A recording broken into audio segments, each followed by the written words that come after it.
Hello,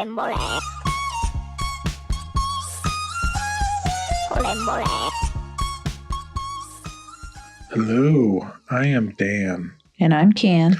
And this is a Pebble. An emergency, early recorded session. 1 day earlier than usual due to Snowmageddon coming to our town. I could be receiving a call at any moment, folks. We're waiting. Emergency. We're nervous. We need you to come in and then go home. And then come in again and go home again. And then get called to come in another time. And then get called to say, don't come in at that time, come in at a later time. And then finally come in and remove 5 inches of snow, maybe, at the most. Welcome to the Midwest. So, folks, how are we doing today? Good. And there she is, our little I didn't Christian know if church you wanted me mouse. to answer or if you're wanting people to answer who are listening. Our little church mouse over there. Old Mrs. Duggar. Old Mrs. Duggar. Did you just say that? Yeah. Right before Valentine? What is wrong with you? This is Valentine's Day when this comes out. Okay. No, you don't call somebody old Mrs. Duggar. I didn't call you. You old. did call me I old was Mrs. referring to Duggar. Mrs. Duggar. You called me old Mrs. Duggar. Everybody heard it. Don't try to gaslight. That's gaslighting. Gaslight you later. Anyways, happy Valentine's Day, everybody. Feel the love. All right. This one's going well. What do you got for us today? What is your candid conversation topic du jour? Is it Kendrick? Is it family? Kendrick is it is Jesus? a good subject. Is it Trump? I'm sorry, 47. 47. We don't say that name. He who shall not be named. Other than by 47. He can be called 47. What's our topic? I was thinking that I don't know, Kendrick. You brought up Kendrick. That was interesting. I hope everybody listening really got to see the halftime show. And if you didn't, because I know some people were boycotting the whole Super Bowl anyways, but the halftime show was good. It was, a lot of people didn't like it or they thought it was boring because they didn't know what was going on. But man, there was so much stuff in it that was kind of just, if you didn't know what to look for or weren't on the same wavelength, you wouldn't see it. And there was things I missed for sure that I've seen later in TikToks. Watch it a few times to catch some of the Easter eggs. But I think that's going to go down in the history books. I mean, it was good. Yeah. It was really good. Very, it was like a protest without being labeled such. And it was right in front of the face of the 47. Yes. If he was paying attention. I don't know. Who knows? He was probably looking. Did he say anything? Not that I've heard yet. But he probably doesn't want to draw any attention to it. Yeah, probably not. Wonder how he feels about Kendrick now. I don't think he really liked Kendrick ever, so doesn't matter. No, doesn't. You know, it's all good. Can't handle dissent. Can't handle opposing views. No. Can't handle different views. Which leads into your topic du jour. The topic is how in Christianity in the Bible, there are verses where it talks about people sneaking in to these gatherings that these new followers of Jesus had to check out their freedom. Yes. But what happened when you came into evangelical Christianity? Did you find more freedom than you had before? Or did your life did it get bigger or did it get smaller? Did you get more options or less? I had big love for God and Jesus. That got bigger.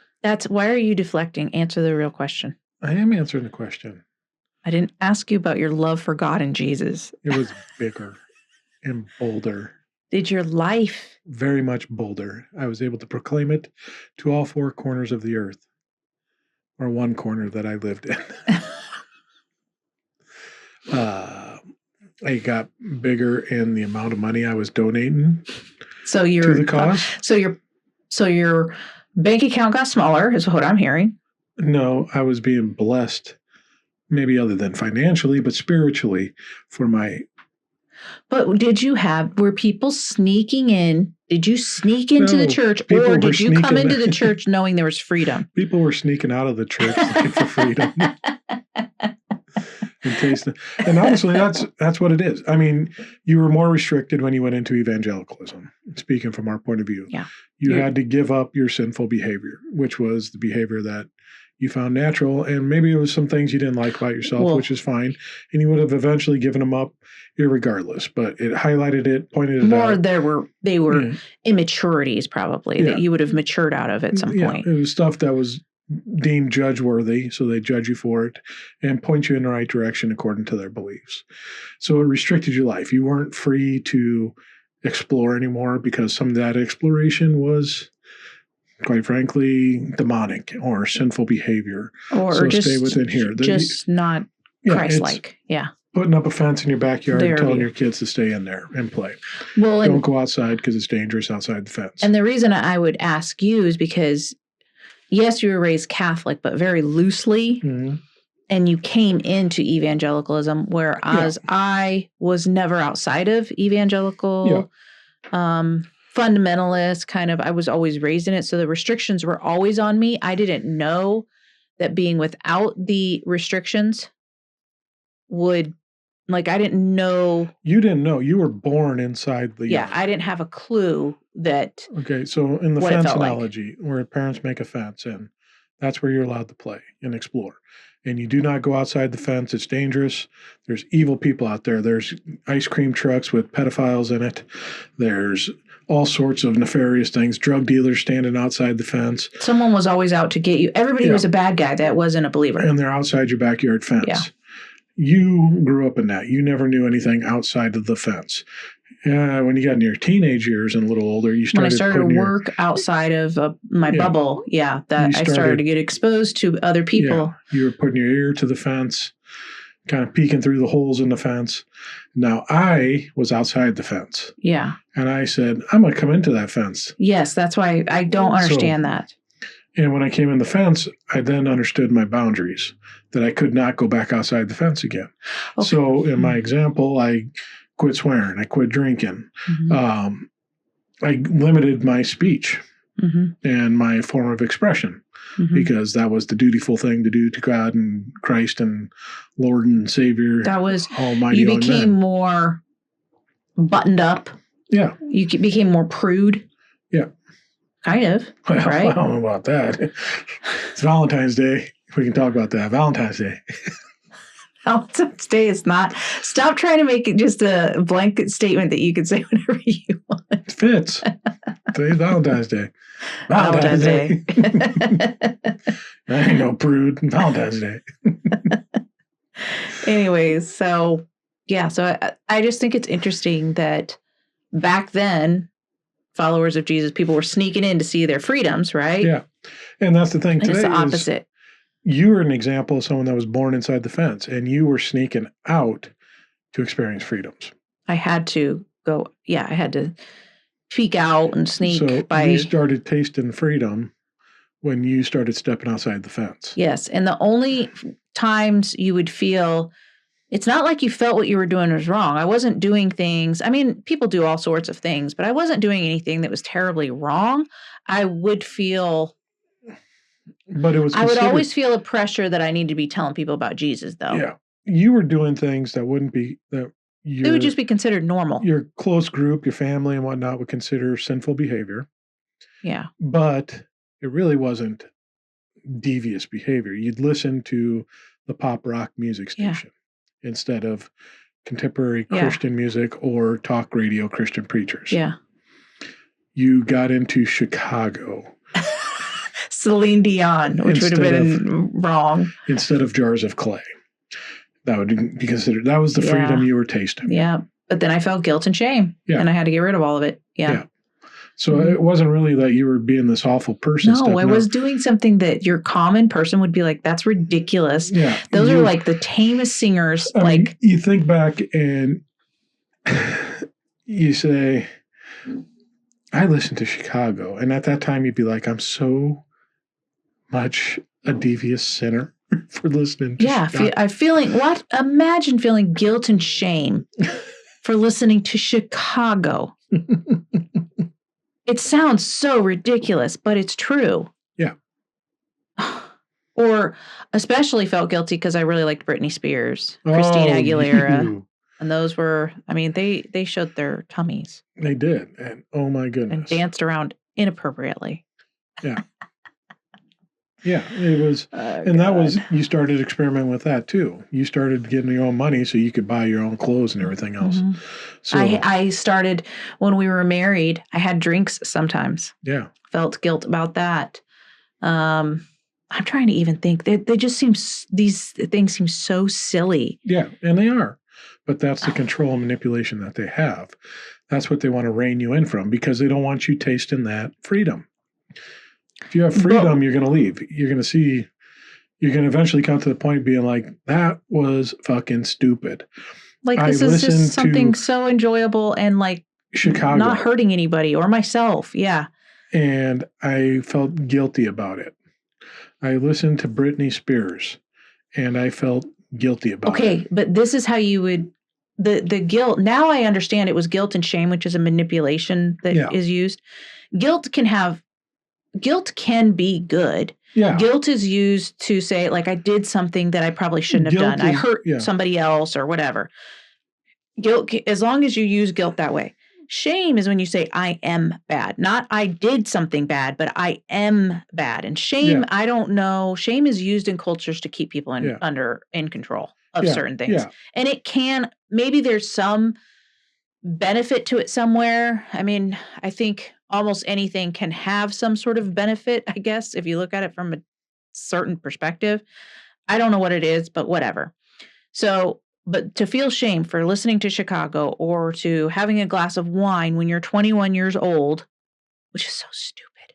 It's so stupid that I would feel shame, but really I was causing my own pain because I would call it conviction of the Holy Spirit. I was being convicted by the Holy Spirit. My conscience was convicting me, but really what it was my subconscious programming saying, you're not safe. If you do this, something bad will happen to you because that's what had been programmed to believe. I saw this scientific experiment and I can't remember what, it was mosquitoes or flies or something like that. And they had 1,000 of these things in a mason jar. Right? Mm-hmm. So, and the mason jar had a lid on it. Okay. And they left the mosquitoes in there for like a day or two. And then they opened the lid and poured out all the mosquitoes. Okay. And the mosquitoes stayed within the confines of that mason jar without being in the mason jar anymore. Oh, yeah, I think I've seen that before. They wouldn't go out the lid or the opening. That is what religion is. Yeah. It's training you to control yourself. Yes. And manipulate yourself to fall into the parameters, what it is. Mm-hmm. So when you felt shame for listening to Chicago, you felt shame for having that one drink when we were out at dinner, that was you staying within the parameters of the jar. Let's just stop here for a second. Remember my 21st birthday? I do remember that. We went to a TJ Fridays. And no, I still remember it. And you got me like some sugary alcoholic drink. I don't remember what it was. It was like a 3-shot drink. It was just me and you. We weren't like partying. You know, we were married. And I went to the bathroom and I was having trouble. Like my depth perception was off, right? I was tipsy. Yeah, I was, but I wasn't drunk. I was tipsy. I was for sure tipsy. But I felt like I wasn't a good Christian. Yeah. You know what I'm saying? Like, and that's so ridiculous. It's just so ridiculous now that I look back on it, how silly and all the deprivation for no reason other than somebody's whim. Because Jesus definitely drank alcohol. And he wouldn't have been called a drunkard. No. You know what I'm saying? People associate it. People will go, well, he was hanging out with those people.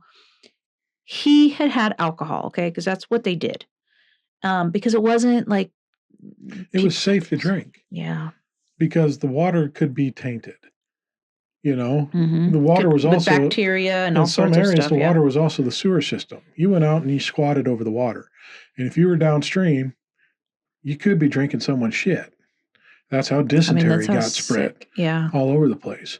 So you would you try to find clean water sources, but even then, if you stored up a bottle of it, it could spoil. Mm-hmm. If you had a giant jug of it, if you don't drink it right away, it's going to spoil. It's going to get tainted. Alcohol, the level of alcohol in wine is enough when it's at 7 or 8% that kills bacteria. Yeah. So it was a beverage that was safe to make in large quantities, store in large quantities, because it was antibiotic in itself. Yeah. And the people, like when Jesus changed the water into wine, and you hear people like, always think of the Duggars. Yeah. Old Duggar's going to say something about the Duggars. Valentine's Day. They were like, I remember one of the episodes where it said it was grape juice. I don't know if it was the Duggars or like one of the Duggars' kids' in-laws said it was like grape juice. It was grape juice. And there's no way it was grape juice. Just by what was said afterwards, like, oh, you brought out the best for grape juice would have tasted the same regardless. It wasn't grape juice. It was wine that tasted like it had aged. It was better than the previous stuff. Yeah, there's a definite taste difference. Yeah. You tasted some mash I made the other day. Yeah. It was a sweet corn mash. Yeah. What did it taste like? It tasted like syrupy water. Yeah. Sugar real water. Sweet. Yeah. Now that it's fermenting, it's going to have that bitter beer taste to it. Yeah.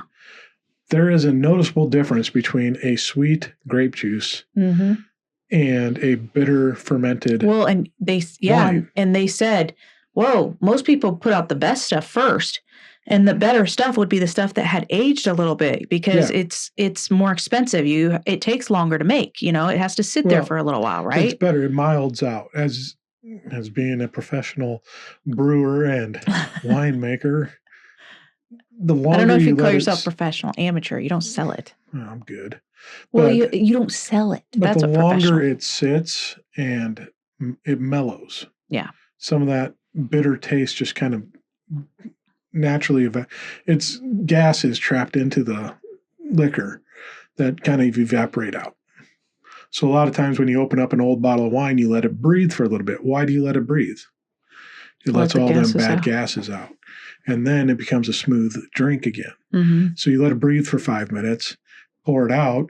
All the negative, nasty stuff that made it bitter at first have escaped. And now it's a much more milder drink. Mm-hmm. So if it was the best wine, that would be the best. The best bourbon is 7 years old, 20 years old. You always hear this is a 30-year-old Scotch. Yeah. Why is that so expensive? That, one, because you kept it for 30 years before you sold it. So a lot of time to store and all that. But it's so much more smoother to the palate because it aged. Yeah. And that's why it's the best. You drink a bottle of Jack Daniels and compare it to a finer bottle of Scotch or bourbon that's aged for 20 years. You're going to notice a difference. Even you, Miss Candy, who doesn't like bourbon at all. If you mix it with something, maybe. Yeah, but that's why it was better. It's just this whole thing about grape juice is just Christians trying to justify their rules on alcohol. Yeah, and it's just because, and we're not saying like alcohol is like great for you and you should be drinking more alcohol. We're just saying like what they try to do is take away the freedom to decide for yourself on everything. And decide for yourself what words you can say. The God that I worshipped as an evangelical was really restrictive of the syllables that came out of your mouth. Yeah. You know what I'm saying? Mm-hmm. Like just so picky. Oh, I don't like the sound of that. So that's bad. But it was really just the preferences of the leaders. Yeah. And it's all bullshit. When you have people that actually know on this alcohol thing how it's done, it's all bullshit. Because they say, well, it wasn't as strong. It wasn't a strong drink as it was back then. It's bullshit. One, the Romans knew how to distill because they had grappa, which was one of the first distilled drinks, which is your high proof liquors. Mm-hmm. You pull out all the water and you're just extracting all the alcohol as much as you can. So it could be 60, 70, 80 proof. So they knew what strong drink was. And wine, the sweetness is the sugar. When it turns into wine, that's all that sugar has been consumed by the yeast and turned into alcohol. So it's no longer sweet anymore. If it's still sweet, it didn't ferment long enough. No matter how strong the strain of yeast, it's going to continue to eat and continue to eat until all the sugar's gone and has nothing left to eat yet. So there's no justifiable rule on. Anyways, liquor talk with Dan and Candy. This hit on a nerve for you or something. It's just, I've done it. I know what it is. I know how it works. I know how it operates. You know that had to, yeah. But it's just because they didn't like, didn't like drink, because then people let loose a little bit. You know what I'm saying? Like, yes, we're not saying go get drunk.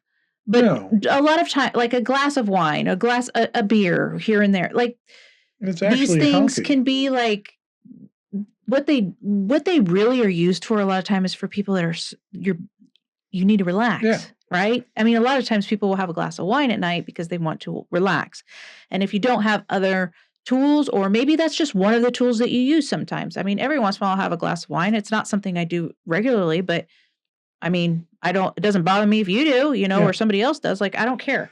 But it's just the shaming of it so that people don't. It's and all of this talk is just to say something's wrong if the people back then snuck into the gatherings of people who were following Jesus and found, like, whoa, they are way too free in here. And look at Jesus' They don't do that today. Jesus' teachings wasn't follow the law. No. It was, the law is a bunch of bunk, and you guys are following it, and you're doing it wrong. You need to understand that this law is not meant to be followed. It's impossible to follow. It's basically, he said, if you love your neighbor as yourself, you'll fulfill it. Yeah. And fulfill it meaning you don't need it anymore. Yeah. And then there's other verses where the law is written on your heart. Like, this was something that I had a conversation with my dad last weekend, and he said, if you don't have the Bible, how do you know what God wants you to do? Mm-hmm. And obviously I don't have the same view of a God out here, but I said, in your heart what's right to do. A lot of times what's right to do, you just feel afraid to do it because of your fear of judgment from other people, or like you're going against the grain of what most people are doing, and it feels uncomfortable. That's usually, but usually you know what to do, and you learn how to listen to that inner guidance. You don't need a book. I was like, the book is what's causing so much of the issue, because people can interpret it any way they want. Yeah. I can look at a verse and interpret it as being loving and kind, and somebody else can take that verse and make it hateful and cruel. Yeah. And I don't know. That's just, but the freedom that you're supposed to be finding in following Christ is lacking today. So what I'm saying is, it's not really Christ that they follow. Yeah, most of them. You don't find freedom inside the walls of a church. You find restrictions. You find freedom outside the walls of the church. Freedom to love and accept and be a decent person unabashedly. You can still be a decent person inside the church. It's religion. It's not necessarily the church, physical church. It's the religion. It's the religion. When you are in the religion and you think the religion is the end all be all. Now, religion can have a place. It can have a place if it's just like a community for you, if that's where you find community and you use it in that way. But when you think you have the truth and nobody else has it, that's where the problem comes in. That's where you start to say, you have to be like this. Which is, that's where freedom is lost. When you start to say you have to be like this. And as we can see, like, even it's because evangelical Christianity is tied to this political movement that's, kind of in charge right now, or they think they're in charge. It's restrictive, but they will say it's freedom. But I've never been had so many times on TikTok where something I said was, like, and it just, I'm like, what did I even say? Like, the other day I did a comment that had AF in it. Like, that's crazy AF. And it got taken down. I had to appeal it, and I'm just like, it just seems so silly. It's it's just the same thing, taking away the freedoms and calling it freedom. Yeah. and they will say, people who are conservatives a lot of times will say, well, liberals were taking away our freedom because they were, telling us we had to use pronouns and blah, blah, blah, blah. And I think people, a lot of times people are like, use your pronouns because it's kind of respectful, or ask somebody their pronouns because it kind of is respectful, but use pronouns. It kind of helps them to see that you're kind of open to people having different pronouns, right? That aren't just the norms. But there was no consequence if you didn't. If you didn't have your pronouns on your social media, people weren't, and there might be people that said something, but you weren't going to jail for it. But now they're wanting to say, like, if you say certain things, you should get punished. Yeah. I mean, that's lack of freedom. Yeah. I mean, you know what I'm saying? Like, we can have our preferences. Like, I was talking to my mom with the word fart. Remember how she always, and I was like, you can have that opinion. But what happened when you told us as kids that it was bad and we had to say blooper instead? We felt guilt when we started to use the word fart. We felt shame, actually, I should say, shame for using it, or guilt. And it's just a program. But once I stopped, realized it, and I was just like, now I can say the word fart. You, Mom, you might sit there and say you're a bad kid, Candy, because you're using that word. You see what I'm saying? Or you're not very godly because you're using that word. That's all that is with all the words that people say that you can't say. Yeah. It's all a bunch of, it's just about control. And it's about keeping people under order and under manipulative rules. And that's just basic nut and shells of it, because that's all the rules are for, is to keep you in line, in check, and controllable. And it has nothing to do with Jesus. It's not the same Jesus that they were following back then. And you can tell because of the freedom thing. Yep. You can tell that the freedom is less. It's like restrictive. I said earlier. Nobody's sneaking into a church to find freedom. People are sneaking out to find freedom. And that's why they're scared, because people are going into the dark places and leaving the church because they find freedom in what they find outside of the church walls. And what they find when they get to the dark places is there's a lot of light there. Yeah. I mean, and then there's looking back at the church, I find it a very dark place, a very dark time in my life. And one other thing I wanted to mention is I was talking to Lainey, which is our oldest daughter, I don't know, a week ago, a few nights ago, I don't remember. And she said that a person who is born in Christianity, or evangelical Christianity, because that's specifically what we're talking about, has an easier time getting out, because once they taste a little bit of, they experience a little bit of life outside of it, it's like, oh, I didn't even know this existed. But someone who actually comes in as an adult, those are a lot of times the ones that stay in it. And I didn't know. That was her opinion. I don't know if that's true, but that's interesting, because she's like, they feel like they were genuinely rescued from something. Maybe they were doing drugs or whatever, and it cleaned them up because they needed self-control, and this thing put the controls on them. See what I'm saying? Yeah. Yeah, it was the crutch that they needed, and now they're dependent on. So interesting. Anywho. All right, well, that wraps it up here. Well, I don't want to take you too far away from your Valentine's Day's extravaganza. So you lovely couples that are listening, now go have your date night. You've had your dose of Dan and Candy. And go be free. Do it all. That's Valentine's Day. All right. Remember, listen to us. Because we have some opinions. Strong ones. Bye. Bye. Valentine's Day.